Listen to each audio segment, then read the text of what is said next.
तो मूवी की स्टार्टिंग होती है एक बच्चे जैक को दिखाते हुए जिसे वीडियो गेम्स खेलने का बहुत ज्यादा शौक था। उसकी मदर उसकी इस आदत से बहुत तंग थी।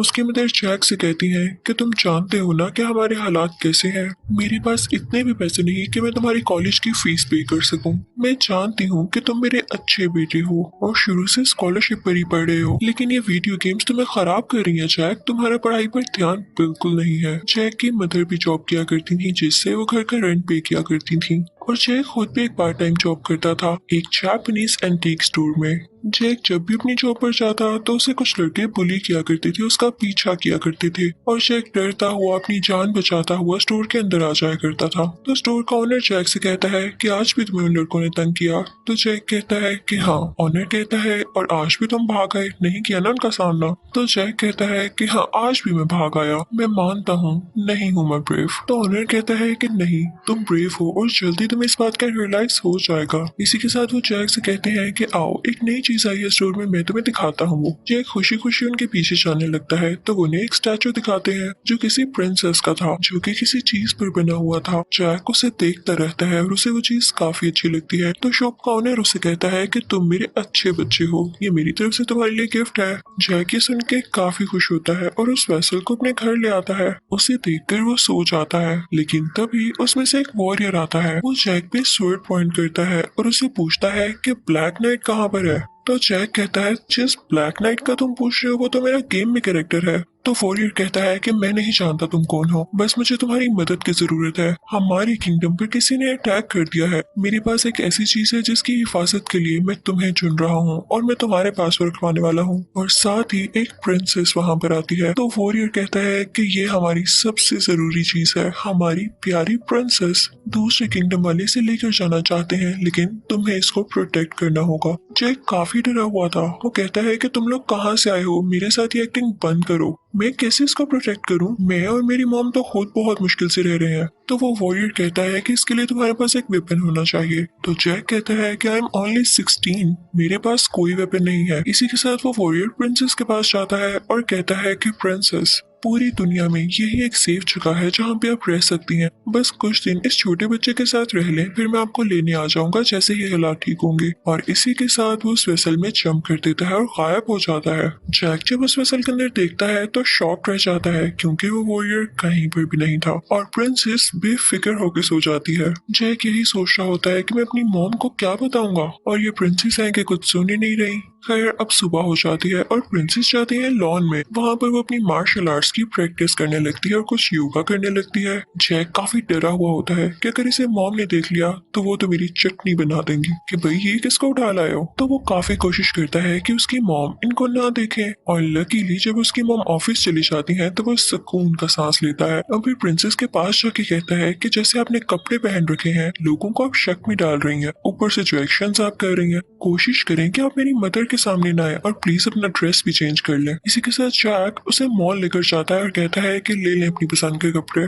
तो प्रिंसेस उसके साथ मॉल जाती है और काफी एंजॉय करती है, क्योंकि उसने ये दुनिया पहली बार देखी थी। कहा वॉर्स लड़ने वाली प्रिंसेस अब एंजॉय कर रही थी, और फिर सामने आती है प्रिंसेस एक नई ड्रेस में। वो तो बिल्कुल ही चेंज लग रही थी। जैक काफी सोचता है कि अब तो शाम होने वाली है, मैं मदर को क्या बताऊंगा, और इसे मैं कहीं पर छोड़ भी नहीं सकता। तो वो उसको अपने साथ घर ही ले आता है और अपनी मदर से कहता है कि हमारे स्कूल में कुछ इंटरनेशनल स्टूडेंट्स भी आए हैं और ये यहाँ पर नहीं है, ये इनफैक्ट जापान से आई है और अभी तक इसका कोई हॉस्टल का अरेंज नहीं हुआ, तो ये कुछ दिन हमारे साथ रहने वाली है। तो उसकी मॉम कहती है कि वेलकम बेटा, आओ खाना खाओ। उसके बाद वो सब मिलके डिनर करते हैं और प्रिंसेस सोने चली जाती है। यानी प्रिंसेस का ये दिन काफी अच्छा रहा था। अब सुबह होती है तो जैक की मदर जैक से कहती है कि बेटा, मुझे एक अर्जेंट काम पड़ गया है और मुझे कुछ दिन के लिए वहीं पर रहना होगा। तुम अपना और अपनी दोस्त का ख्याल रखना, और घर का भी। मैं कुछ दिन में आ जाऊंगी वापस। थोड़ी ही देर में प्रिंसेस भी उठ जाती हैं। जैक देखता है कि कुछ अजीबो गरीब कपड़े पहने लोग उसके घर आ गए हैं। ऐसे लग रहा था जैसे पुराने जमाने से आए हों, और वो लोग थे जो कि प्रिंसेस को अपने साथ ले जाना चाहते थे, जिनसे प्रोटेक्ट करने के लिए जैक को उस वॉरियर ने कहा था। वो लोग जैक पर भी अटैक करने लगते हैं। जैक खुद को बहुत डिफेंड करता है, लेकिन उनके सामने कुछ भी नहीं कर पाता, क्योंकि था तो एक छोटा सा बच्चा ही, एक 16 साल का लड़का। वो लोग प्रिंसेस को पकड़ लेते हैं और अपने साथ ले जाते हैं। जैक डर जाता जाता है कि ये क्या हो रहा है। वो सब लोग वेसल में कूद जाते हैं और जैक भी उनके पीछे पीछे उसी वेसल से एक सीढ़ी से होता हुआ नीचे जाता है। लेकिन जैक वहाँ से जिस जगह निकलता है वो उसी वॉरियर का घर होता है। वो वॉरियर जब जैक को देखता है तो उसे कहता है कि प्रिंसेस को ले गए वो लोग। मैंने तुम्हें सीरियस में कहा था, तुम एक काम ठीक से नहीं कर सके। ये लोग अभी बहस कर ही रहे होते हैं कि तभी वो लोग आकर इन पर भी अटैक कर देते हैं और ये दोनों खुद को बचाने लगते हैं कि तभी एक दाढ़ी वाला आदमी आता है जिसको सब लोग विजर्ड कह रहे थे। वो आकर इनकी जान बचाता है, उन सब लोगों को फ्रीज कर देता है। वो जैक के पास आते हैं और उससे कहते हैं कि मेरे बेटे, तुम सोच रहे होगे ना कि तुम्हारे साथ क्या हो रहा है। मैं तुम्हें सारी हिस्ट्री बताता हूँ। ये जो वॉरियर तुम्हारे पास आया ये बहुत अच्छा वॉरियर है और हमारे राजा की प्रोटेक्शन करता था। इसको मिला के टोटल 7 वॉरियर्स थे, लेकिन उन पर दूसरे किंगडम के लोगों ने हमला कर दिया जो कि राजा के दुश्मन थे। एक दिन ऐसा आया कि उन्होंने राजा को भी मार दिया क्योंकि उनकी प्रोटेक्शन करने वाला कोई नहीं बचा था और ये अकेला वॉरियर उन सबको हरा नहीं सकता था। राजा की बेटी यानी प्रिंसेस काफी उदास हो गई और वो लोग जल्द इनको भी मारने आने वाले हैं। वो हमारे किंगडम पर कब्जा करना चाहते हैं, लेकिन ये वॉरियर अब हार नहीं मानता। इसे प्रिंसेस को बचाना ही बचाना है क्योंकि ये राजा का बहुत ही ज्यादा लॉयल वॉरियर था। यहाँ तो वो हर जगह अटैक कर रहे हैं, रेड डाल रहे हैं। इसीलिए प्रिंसेस को तुम्हारे घर छोड़ कर आया ताकि तुम उसकी हिफाजत कर सको। तो जैक विज़र्ड से पूछता है कि लेकिन मैं इस दुनिया में कैसे चुना गया, आपने मुझे कैसे ढूंढा। तो विज़र्ड बताते हैं कि मेरे बेटे, मेरे पास एक स्टोन है जिसे मैंने पूरी दुनिया में घुमाया लेकिन मुझे कोई भी अच्छा वॉरियर नहीं मिला। फिर उस स्टोन ने ढूंढा एक वॉरियर जिसका नाम था ब्लैक नाइट। तो जैक कहता है लेकिन वो तो मेरा गेमिंग कैरेक्टर है। तो विज़र्ड बताते हैं कि तभी तो तुम गेम में इतना अच्छा खेलते हो कि उस स्टोन ने तुम्हें ही चुन लिया। मैं जानता हूँ कि तुम्हारा नाम जैक है, लेकिन तुम तो हो ही ब्लैक नाइट, क्योंकि खेलने के लिए भी स्किल चाहिए, इसी तरह जंग में लड़ने के लिए भी स्किल चाहिए और मैं जानता हूँ कि तुम ही हो वो जो सब सीख सकते हो और हमारे किंगडम की प्रोटेक्शन कर सकते हो। जैक को तो पहले ही वीडियो गेम्स खेलने का शौक था, तो उसके लिए भी अलग दुनिया काफी इंटरेस्टिंग थी। तो वो कहता है कि ठीक है, मैं आपके साथ ढूंढूंगा प्रिंसेस को और उन लोगों को खत्म कर दूंगा जो प्रिंसेस को उठा कर ले गए हैं। अब वो विजिट उस अच्छे वॉरियर को और जैक को एक साथ भेज देते हैं दुश्मन मुल्क तक पहुंचने के लिए। वहां तक जाने के लिए उन्हें एक समंदर पार करना था। अब रास्ते में उन दोनों की काफी अच्छी दोस्ती हो जाती है। जैक उस वॉरियर से कहता है मैं आपको डांस सिखाऊं, और ये सीन काफी फनी लगता है जब जैक इतने बड़े वॉरियर को डांस सिखा रहा होता है। तो वॉरियर उसे कहता है यार बस करो, जो सीखने आए हो वो सीखते हैं, और वो उसे अपने लड़ने के तरीके सिखाने लगता है। यानी इनका काफी अच्छा टाइम स्पेंड होता है। रास्ते में नदी आती है तो वॉरियर कहता है कि हमें दूसरा रास्ता लेना होगा, यहाँ से काफी टाइम लग जाएगा क्योंकि मुझे तैरना नहीं आता। तो जैक कहता है इतनी सी बात, मैं आपको तैरना सिखाता हूँ, और वो उसे अपने साथ नदी में ले जाता है। वॉरियर डरने लगता है तो जैक कहता है इजी रहें, हम जल्द पहुंच जाएंगे, और ऐसा ही होता है। जैक की अच्छी स्विमिंग की वजह से वो लोग जल्दी उस तरफ पहुंच जाते हैं। ये लोग उस दुश्मन राजा के कैसल के बिल्कुल बाहर थे। गार्ड्स को इलेक्ट्रिक करके अंदर चले जाते हैं और उनको मार देते हैं। जैक को तभी वहां पर प्रिंसेस दिखाई देती है। प्रिंसेस जैक को यहाँ पर देख के काफी खुश होती है और उससे कहती है कि तुम यहाँ मेरी खातिर आ गए, मैं बहुत खुश हूँ। अभी दोनों बातें कर ही रहे होते हैं कि वहाँ पर वॉरियर आता है और कहता है कि ज्यादा टाइम नहीं है, हमें यहाँ से निकलना होगा। और उस बेचारे की बात ठीक थी। वहाँ पे कई ज्यादा गार्ड्स आ जाते हैं जो उन तीनों को ही पकड़ लेते हैं और कैद कर देते हैं। वो दुश्मन राजा इनसे कहता है कि सुबह होते ही तुम दोनों को मार दिया जाएगा और मैं प्रिंसेस से शादी कर लूंगा। ये सुन के प्रिंसेस रोने लगती है तो वॉरियर से देखा नहीं जाता, वो एक तितली को बुलाता है और उससे कहता है कि जाकर विजिट को बताओ कि हम मुश्किल में हैं।